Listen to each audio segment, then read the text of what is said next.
Hey guys, today we're going to remake Silver Swan by Thornhill and it's going to sound like this.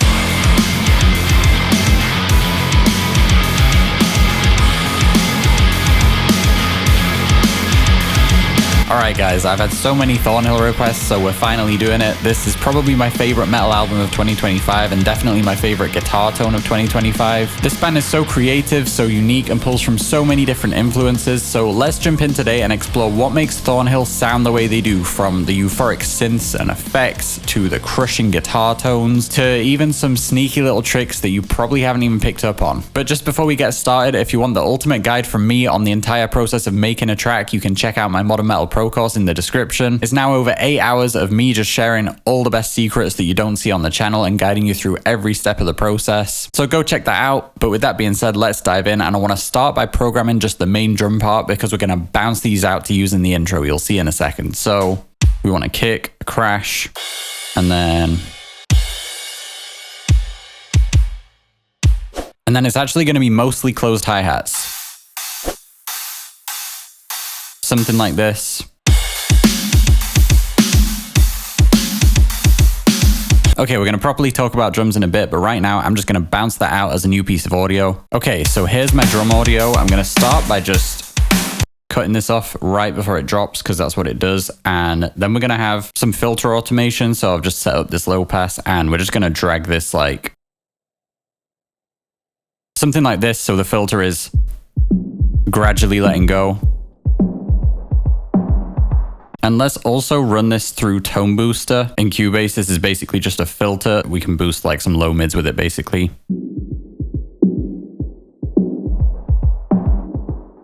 Yeah, that kind of makes it sound a bit more underwater, which is what we're hearing in the intro. A lot of low mid-range going on. And now everything else in this intro is going to be synths. The synth sounds on this album are insane. Shout out Sam Basal from Ocean Grove who produced the album. Everything he does is groundbreaking, especially this album. He is not talked about enough. Let me know if you guys want to see an Ocean Grove video. That would be a fun one to do. Anyway, so what we need next in the intro is this kind of Stranger Things synth sound that adds a lot of movement in the intro. So I've put together this sound in Vital. Fairly simple, just a little bit of filtering, a bit of delay, and it's going to be something like this. And we jump up to some higher notes at the end. Okay, that sounds cool, but again, we're going to need that filter sweep, so I'm going to start this one with a low end boost again, just to kind of get that underwater kind of full low mid-range sound, and then let's bring down a filter and gradually sweep this up.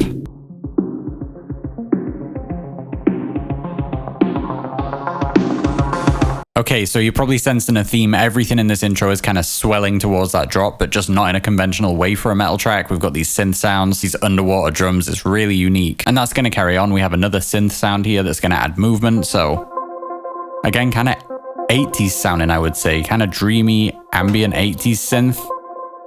Let's lay this one down.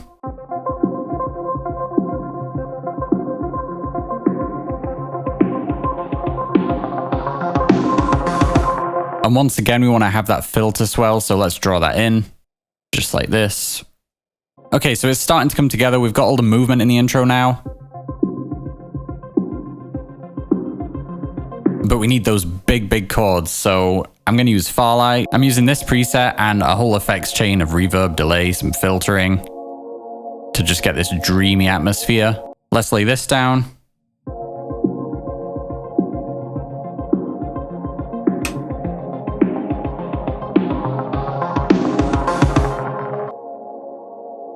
And because that tail goes on forever, because that's what Farlight is like, I'm going to bounce that out as audio so that we can cut that off. Let's just bring it up a bit as well.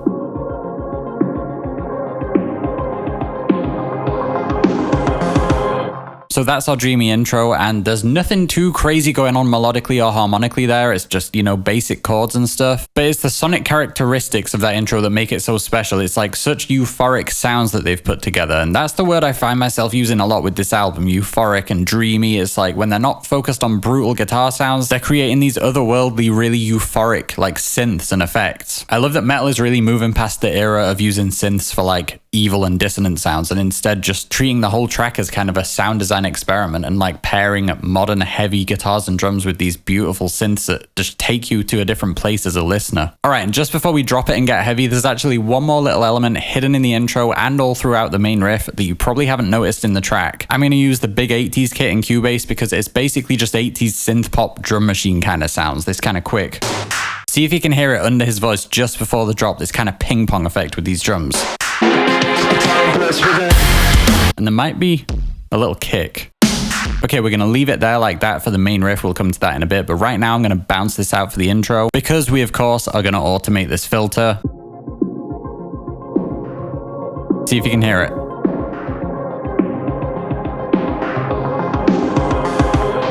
I feel like that sounds super close now, and that's a really cool subtle way that they're adding more movement, again, more rhythm. Very unconventional way of doing it, but I love how right before it drops, the rhythm kind of snaps back and then hits. Just gets you ready for that riff. Even if you don't notice it happening under his voice, it adds that bounce.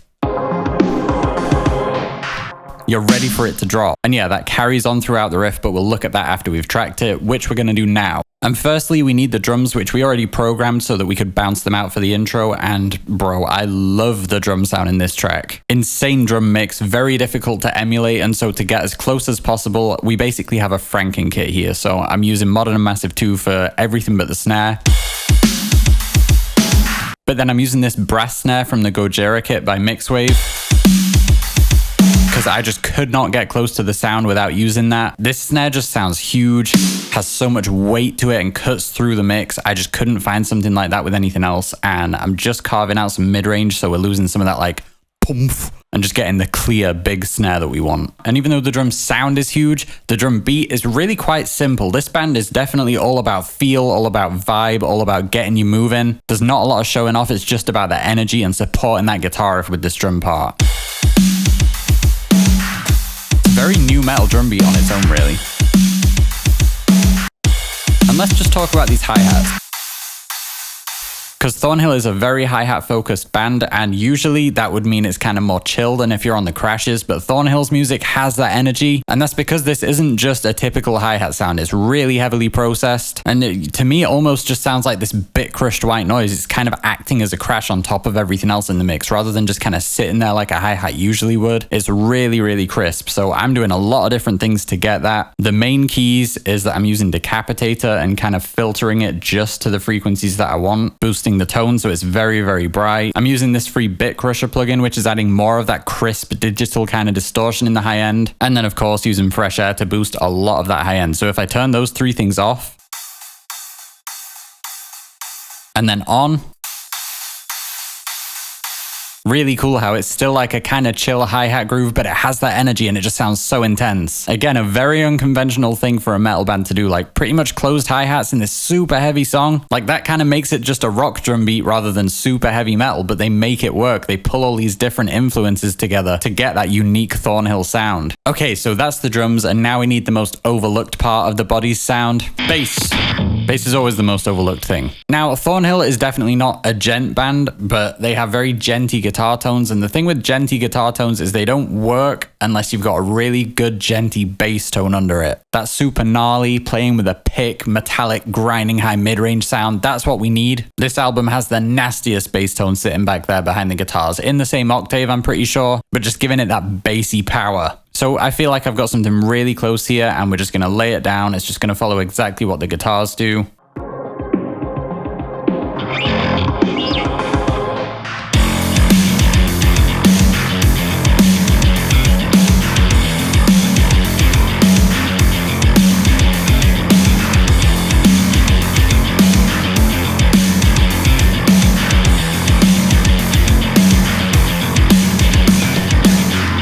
I love this bass tone. It's kind of like the generic modern bass tone we hear everywhere, like I was just saying, the grinding high mid-range and everything, but it's like a fuller and fuzzier version of that. It's not just the clean low end and the grinding high mid-range. It's got like this fullness, this fatness in the middle. So how we get there is, first off, I'm using the JST Hellraiser amp. This is, for me, by far and away the best amp for just quickly getting that modern metal sound.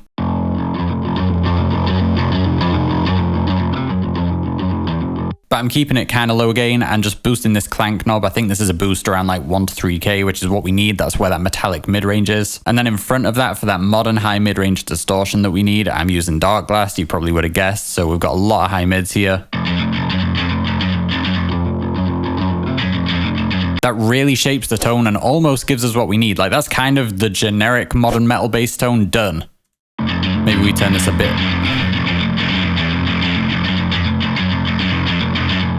But I'm going to leave it there because now we need to focus on distorting that low mid-range a bit. That's what's going to turn it into a Thornhill tone. You know, it needs to be a little fuzzier, a little more compressed. And this is where we start talking about my favorite thing in the world, saturation. I'm pretty sure saturation is basically the main key to Thornhill's sound. At least for me, I can't get close without heavily relying on saturation plugins. So for the bass, I'm going to use Black Box Tube Saturator in front of the amp. So I'm basically using this as a distortion pedal to just run the signal hotter before it hits the amp. So let's just dial this up, see where we get it.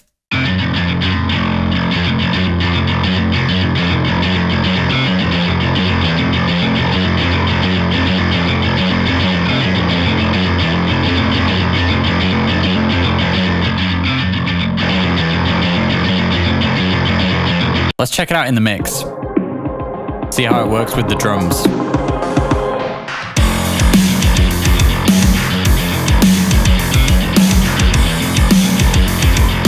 I feel like that's so close to the sound in the track. All right, so now we've built a perfect foundation. We've got the drums, we've got the bass, and everything in this band's music, I feel like, is just centered around the guitar. The guitar is the star of the show. It's the thing you notice most. That tone is just insane. I could talk about it all day, but let's get it tracked first.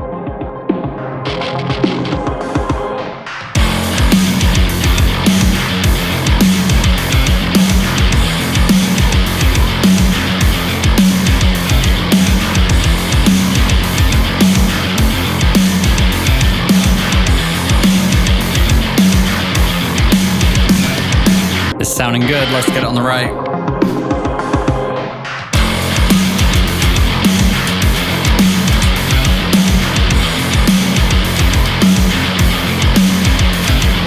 I love that they threw in that sneaky little major seventh. Just goes totally out of key for a second and just makes it feel a little more chaotic, and then everything's fine again. Anyway, let's talk about the tone.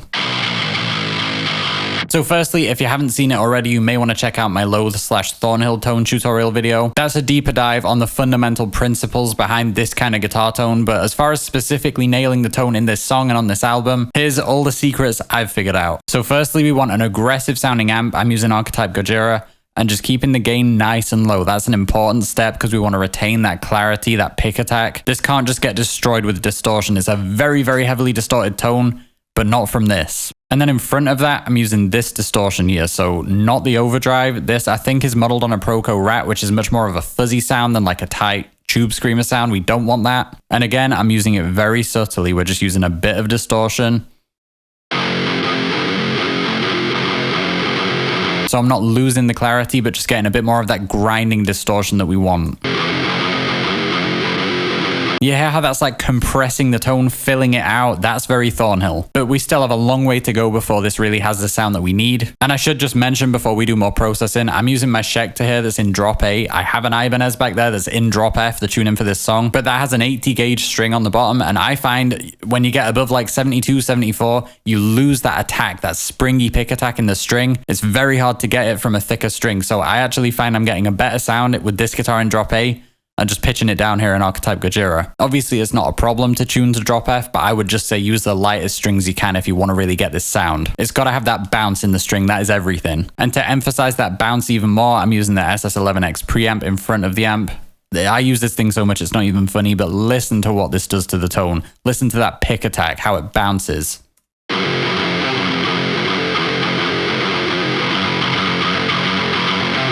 Brings that top end alive in the tone before it hits the amp, shapes it beautifully. And this is why we kept the gain low on the amp, so that we can go crazy with things like this. Retaining that clarity in the tone, but just boosting it in other ways to get the energy that we want. Okay, I never want to be one of those producers that says secret sauce, but now we are definitely getting to the secret sauce. I'm justified in saying that today. Just like with the bass where we use the saturation, we're going to do that with guitars and it is going to totally transform this tone. There's no way I can guarantee that this is how Thornhill got the sound, but I've tried a lot of different pedals, a lot of different combinations. And for me, I found the only thing that really takes this kind of gent tone and turns it into the full-on bodies tone is using tape saturation after the amp. So this is Tape by Baby Audio. I slept on this thing for way too long. Let's just see how we can shape the tone with this.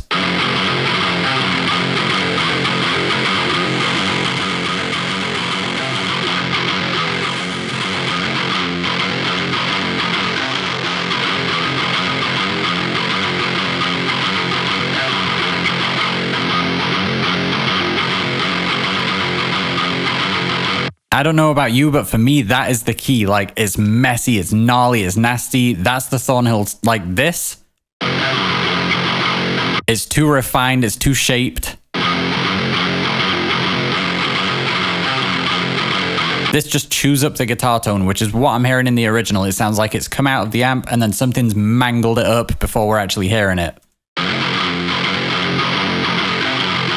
I love how you can shape how this thing distorts the highs and lows as well, rather than just getting like a stock sound. So as random as that may seem, throwing a tape emulation after the amp, I think it's actually becoming a pretty common thing in modern metal. I'm hearing it a lot. You might have been seeing me doing it on a few other videos, and I think it's going to get more popular because this way we retain the clarity. We're not using amp distortion, which is going to kind of destroy that pick attack. So we have this incredibly clear sounding tone, but then it just sounds crazy distorted as well, which is a hard balance to get.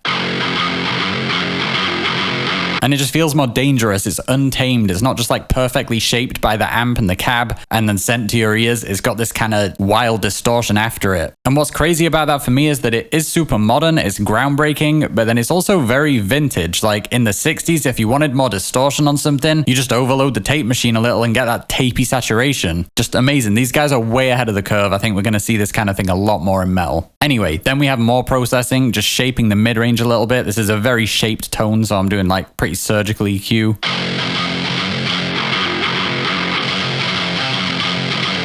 And then I even have fresh air after the amp to bring the top end alive even more, which is, you know, it's sounding kind of harsh now on its own. Like maybe I've taken it too far. But in the mix, this is what we're going to need to really get that impression that the guitars are so crisp and so distorted on top of everything else. And after that, I'm sending those guitars into a guitar bus with even more EQ, even more fresh air, and a little bit of stereo enhancing, just extra little details to really shape the tone, because I'm sure that's how it was in the original. I'm sure they were doing more processing than this even, just to get it in the exact spot that they wanted it. It's such a precise texture sonically, so you really have to home in on it to get it perfect.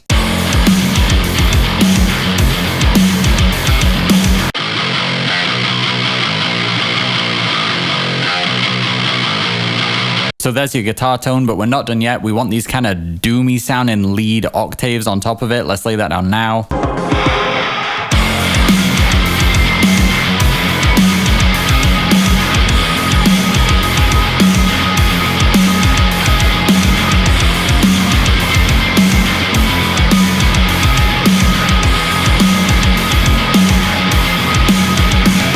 Okay, so for this, I'm using the Audio Assault 5150, great amp.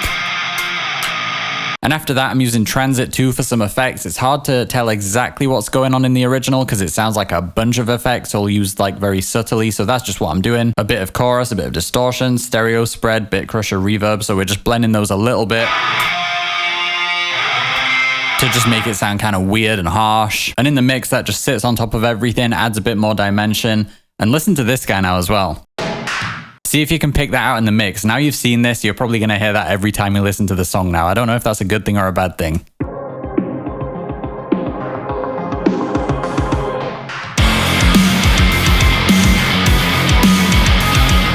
You see, it does add that bounce in the background. Even if you don't pick up on it, it like makes the song feel a little more fun and dancey. Okay, let's come to the chorus now. So everything kind of opens up here with the drums, with the guitars.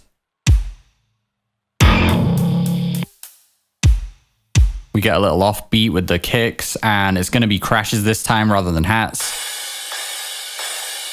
However, another thing you may not have noticed that's really loud is the pedal hat is just like all through the chorus. And again, that might seem like a random decision for the band to do that, but it's like it's kind of a slower pace in the chorus, and it keeps the energy up just having that Just having something on top of all the guitars and stuff, filling out that top end of the mix, it just makes everything feel a little more hyper without adding like, you know, some crazy drum and bass stuff. It's still just like a real drum kit. It's a simple little trick, but it's super smart. Okay, and for the guitars, it's just going to be power chords, and I've got a duplicate track here of the main guitar track with just a little less high end because we don't need quite so much for the chorus.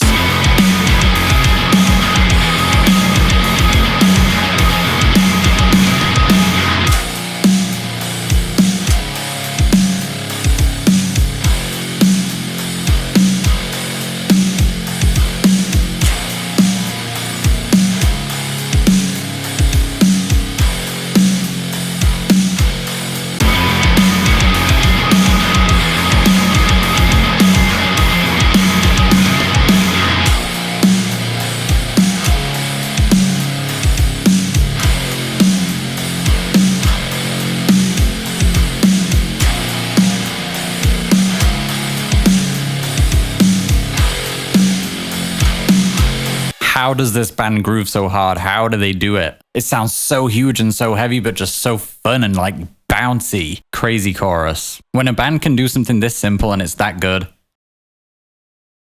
blows my mind. And this chorus only gets bigger. We're going to lay down the bass and then we're going to enhance the bass as well.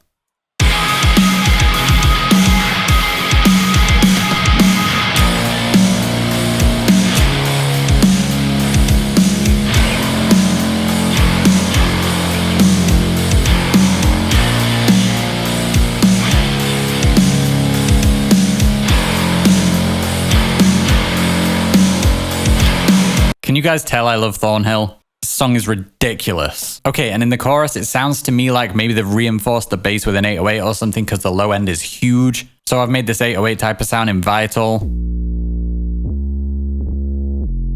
Super nasty, a little bit of distortion on it. Let's lay it down.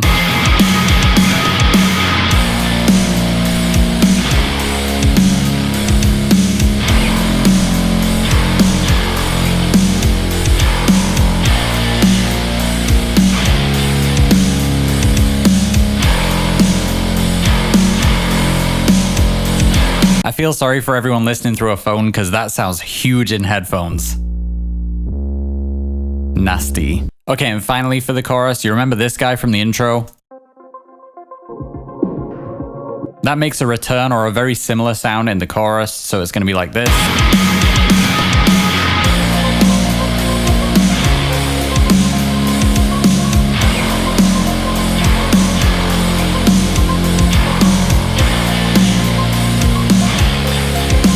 Alright, and with that, we've done it, guys. That's Silver Swan broken down and reconstructed. What a banger. What a great band. What an insane mix. I hope you guys enjoyed this one. Please hit the like if you did and subscribe if you want to see more content like this. And like I said at the start, if you really want to dive deeper and get a complete understanding of every step in the process of making a great metal track, the Modern Metal Pro course has you covered, so go check that out. Let me know below what else you want to see on the channel, and I'll see you guys in the next one.